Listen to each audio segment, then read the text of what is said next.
Do you have ADD, ADHD, or just trouble concentrating in general but want to pass the GED test? Well, in this video I'm going to give you tips, tricks, strategies, and methods to pass the GED with ADD, ADHD, or if you just have trouble focusing in general. For those who don't know me, this is Parker from TestPrepChampions.com. Thank you for joining me. I'm going to be responding to a question that I got that was, I want to take my GED but I have ADHD, how can I focus on school? So let's get right into it. And before we do, though, I just want to briefly say that, as a disclaimer, the info in this video is for informational, discussion, and entertainment purposes only and must never be considered a substitute for advice provided by a doctor or other qualified healthcare professional. Okay, so let's get right into it now. So I do have another video where I cover goal setting for the GED test, which I'll link to down below, and I don't want to spend too much time on this first point, but it really is the starting point to increasing your focus. Now, first, to increase your focus, you have to have goals. Without goals, how do you even know what you want to accomplish? Now, obviously, if you're watching this, your goal is to pass one or all of the sections of the GED test, but I still think it's going to be helpful to get even more specific. What do you want to get on each section? Are you just looking to pass, or do you have a specific goal score in mind? Also, when do you want to pass each section by? Try to make your goals as specific as you can, then put them down in writing. Studies have proven that writing your goals down makes you more likely to achieve them. For example, a simple goal statement could say, my goal is to score a 175 on the GED math section by July 1st of this year. One of the reasons why this is so powerful is that it gives you clarity. The idea is to get crystal clear on what your goals are, and this is going to boost your focus as you work towards them. So as you go throughout the day, form the habit of asking yourself, what should I be doing at this moment? What can I do right now? What can I do today to move me closer to my goals? So the second technique to increase your focus is one of my favorites, and it's to study in intervals. Studying in short but intense intervals and then taking breaks is one of the most powerful ways to maximize your focus. And one of the most popular and effective ways to do this is what's known as the Pomodoro Technique. And simply put, all you have to do is set a timer for 25 minutes. And for 25 minutes, you're going to do nothing but study. And then after that timer goes off, you're going to take a 3 to 5 minute break, and then you're going to put a slash or a tally down on a sheet of paper. A 25-minute study session and a 3 to 5 minute break is known as one Pomodoro. You'll want to repeat this 4 times. So you would do your 25 minutes of studying, take about a 5-minute break, and then that's one Pomodoro. You want to do that 3 more times, and that would be a total of 4 Pomodoros. So after 4 Pomodoros, you're going to give yourself a longer break.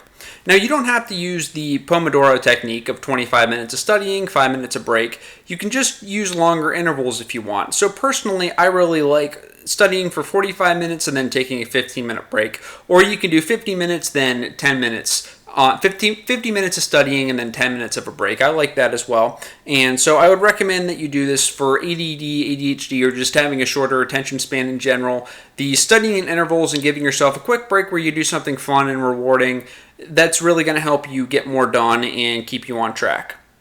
Okay, so the third one here is to stop multitasking. So I don't know if you consider yourself to be a good multitasker or not, but if you do, I'm sorry to break the news to you, but there really is no such thing as multitasking. What we commonly refer to as multitasking is really just switching focus from task to task at a rapid pace. And the problem is that this is going to drain your focus rapidly. So you should really stop multitasking, or at least limit it while you're trying to study for the GED, and the reason is because switching between tasks is going to drain your focus, which is not what you want. So if you just train yourself to keep your focus on a single task and just do one thing at a time until it's complete and then move on to something else, you're going to be working much more efficiently and you're going to be getting a lot more things done. So try this one out. Just work on one thing at a time. So if you're just studying for the GED test, just do that one thing at a time. Don't be trying to do a million other things at once, and you're going to get a lot more done and your focus is going to go up. Another incredible way to boost your focus is to set deadlines and to hold yourself to them. I'm sure you can think of a time in which you put something off until the last minute, and then when you couldn't wait anymore, you finally took massive action to get it done. Well, that's the power of deadlines, and by giving yourself stricter time limits, you're going to force yourself to focus more in order to get the job done. So definitely set deadlines. And there's an old adage from, I think his name was Cyril Northcote Parkinson, or Northcott Parkinson. Can't remember exactly. But anyway, Parkinson's law states that work expands to fill the time it's given. So the general idea here is that the more time you give yourself to complete a task, then you're going to use more of that time. But if you give yourself deadlines and cut the time that you have to study shorter, okay, you're going to force yourself to work more efficiently and get more done. So number 5 is to make to-do lists, and there are many reasons why you should do this, and one is this concept of open loops and closed loops, and this comes from an old classic time management book called Getting Things Done by David Allen, or at least that's where I heard this idea from several years ago now when I read the book. But the idea is that we have these open loops and closed loops, and the open loops are kind of like these nagging thoughts that buzz around in your head about all the things you've got to do, like maybe you've got to get groceries or do your laundry and then study for GED math and then study some GED social studies. Then you've got to go to the store and you've got to get gas and you've got to pay your bills, you've got to check your mail, you've got to, all these things that you've got to do. And you'll probably find, if you haven't already, that whenever you sit down to study for the GED test, it's very hard to keep your focus just on your studying because you're going to have all these other nagging thoughts kind of buzzing around your head, reminding you of all the things that you've got to do besides studying for the GED test. And so these are called open loops. And what we want to do is close these loops. And the way that you do this is, first of all, just write them down. So if you make a to-do list, you just write down everything that you've got to do every single day. You're going to really help yourself focus because you're going to clear up all of that mental energy or mental bandwidth, so to speak, by getting that stuff out of your head. All right. And then you want to get the stuff out of your head and then plan a time when you are going to take care of it later. And if you do this, you're going to find that it's a lot easier to focus. You're going to have a lot more peace of mind and a lot more clarity when you go to study for the GED test.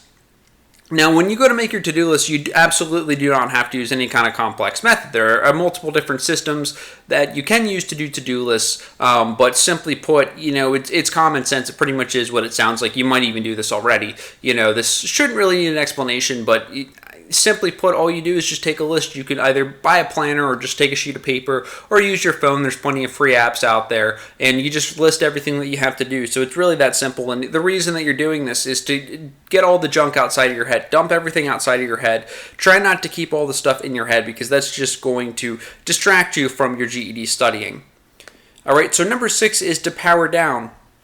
Now, we live in an age where we're used to constant text messages, emails, pop-ups, and much more, and I love technology. If I didn't, I wouldn't be making this video for you right now, and I think that technology can be awesome, but when it comes to getting work done, it is usually a major distraction.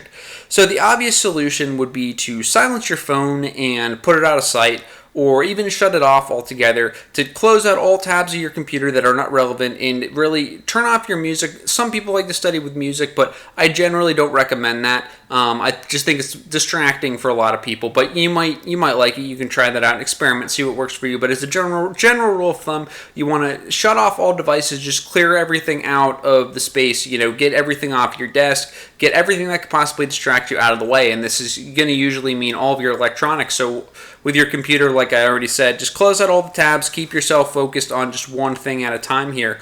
And, this means shutting yourself off from social media while you're studying. And now, if you're studying in intervals like I recommended, like if you're doing maybe 25 minutes of studying and 5 minutes of break, know that you can, during that 5 minutes of break, you can check your social media feeds, or you can check YouTube, or you can check your email. But during that 25 minutes of studying, I don't want you doing any of that stuff because you're just going to be distracted and you're going to get yourself off track. So definitely power down your devices, or at least silence the ones that you're not using while you're studying, and make sure that you don't have anything else going on that's going to distract you. And there's many apps and tools that you can use to do this. And I do have it's a free little PDF document. It's a worksheet I made a long time ago that lists all kinds of different free resources that you can use that will actually block out your pop-ups and block out different websites that are distracting. You can actually list websites that are distracting, and you can download certain apps on your phone that will block out your Facebook and your social media stuff so you can get stuff done. So I'll put a link to that down below, and that will list some free resources you can use to help you with this, if you're interested, of course. And so number 7 is to surround yourself with sticky notes, scratch paper, dry erase boards, etc., etc. And the reason is because, if you're anything like me, sometimes when you sit down to work on a project, you suddenly get all these ideas about other projects or other things that you need to do.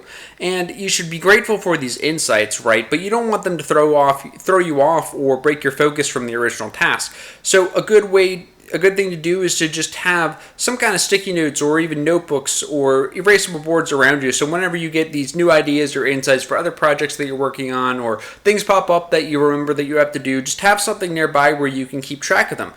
So if you're studying for math and all of a sudden you remember that you've got to, I don't know, go pick your kid up, or you've got to go to a meeting the next day, just jot it down on your sticky note and then turn your focus immediately back to your studying.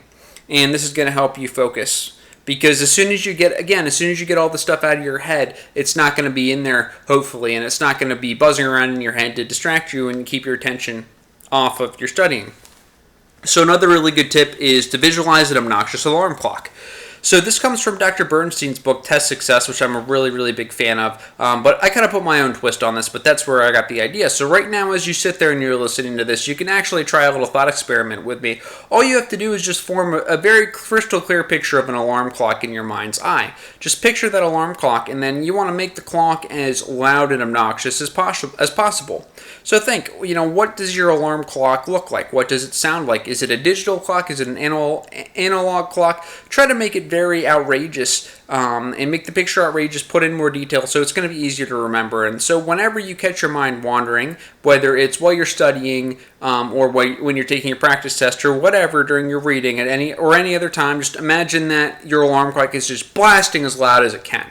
Just imagine that really obnoxious alarm clock. So let's say that you get yourself off track, like you're studying, and all of a sudden you just stop and you think, I wonder what I'm going to make for dinner. Okay, you want to train yourself to just set that huge mental alarm clock off, and that's going to alert you to get yourself back on track. And it's going to take a little while to form this habit, but this is a really awesome idea from Dr. Bernstein's book, with my own little twist. So number 9 actually might be the most powerful one on this list. This has actually probably changed my life the most. Really learning about deep breathing has had a huge impact on my life. But basically, your brain really needs plenty of oxygen in order to function. And whenever you hold your breath for too long, or if you breathe too fast, or take breaths that are too shallow, it's going to stress your body out. So instead, you want to take rhythmic breaths. You want to breathe slowly, let your stomach relax as it expands. Hold your breath for a few seconds and then slowly let it out through your mouth. And when you start to breathe deeply and breathe slowly, right, you're going to start feeling a lot better. You're going to have a lot more energy. And so when you breathe deeply, just note that your body relaxes and your mind eventually follows. And so really deep breathing is just so great. There's all kinds of health benefits to this. And like I said before, I'm not a doctor, so this isn't medical advice, but you can read about the stuff if you're interested, or ask me and I'll give you some resources. But basically training yourself to focus on your breath and just training your awareness of your breathing is going to help improve your focus. Which brings me to number 10, which is meditation. And this is really probably the one exercise that can help you improve your concentration fastest, and probably this has the most benefit to ADHD or ADD. Besides just general organization, I think that meditation is extremely beneficial for students who just need to be able to focus better and build up their attention span. So there's many different kinds of meditation, and I'm far from an expert on meditation. There's meditation types that are meant to increase your concentration specifically, but there's also mindfulness, and there's other variations as well, but each of them, virtually all of the forms, at least that I know of, have some kind of proven increase in your attention span.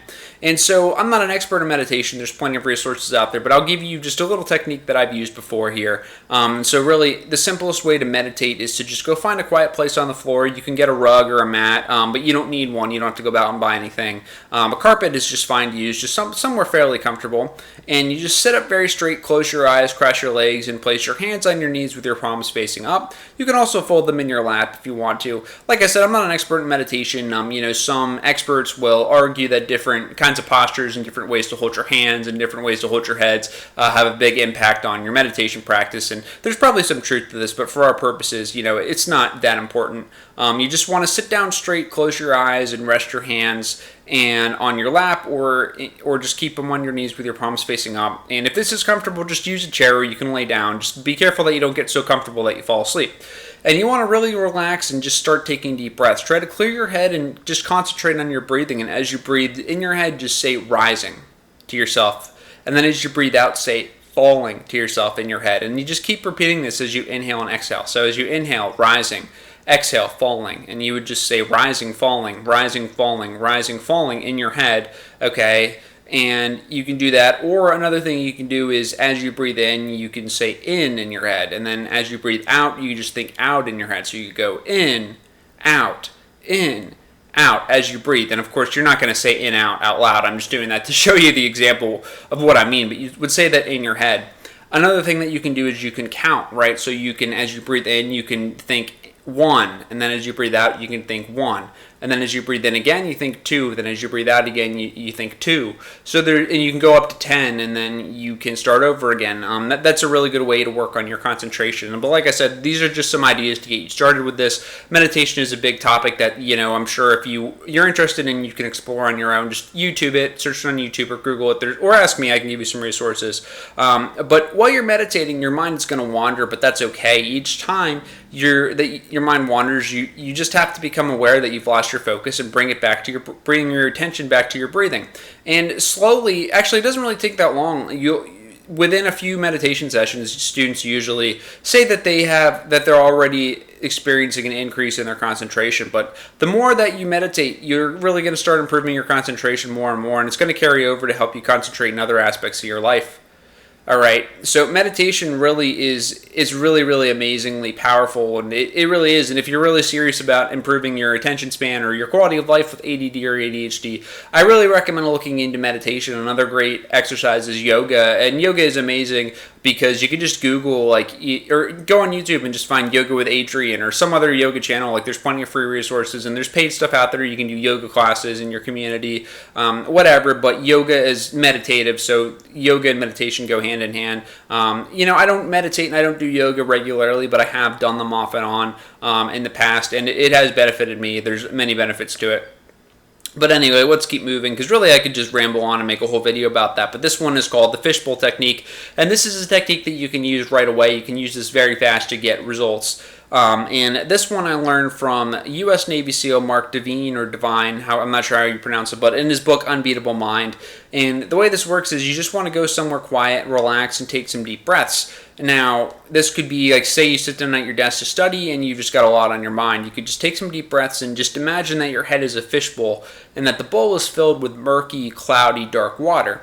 The water represents your unfocused mind, and it's in this very cloudy state. And what you want to do is you just take slow, calming, deep breaths in and out. And as you do that, just visualize the fishbowl getting clearer and clearer and clearer with each breath.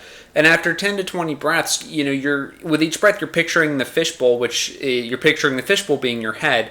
You're picturing it get clearer and clearer and clearer until eventually it's as clear as natural spring water on a really warm, bright, sunny day. And as you do this, you're going to feel your mind become calm, still, and clear, just like the water in the fishbowl.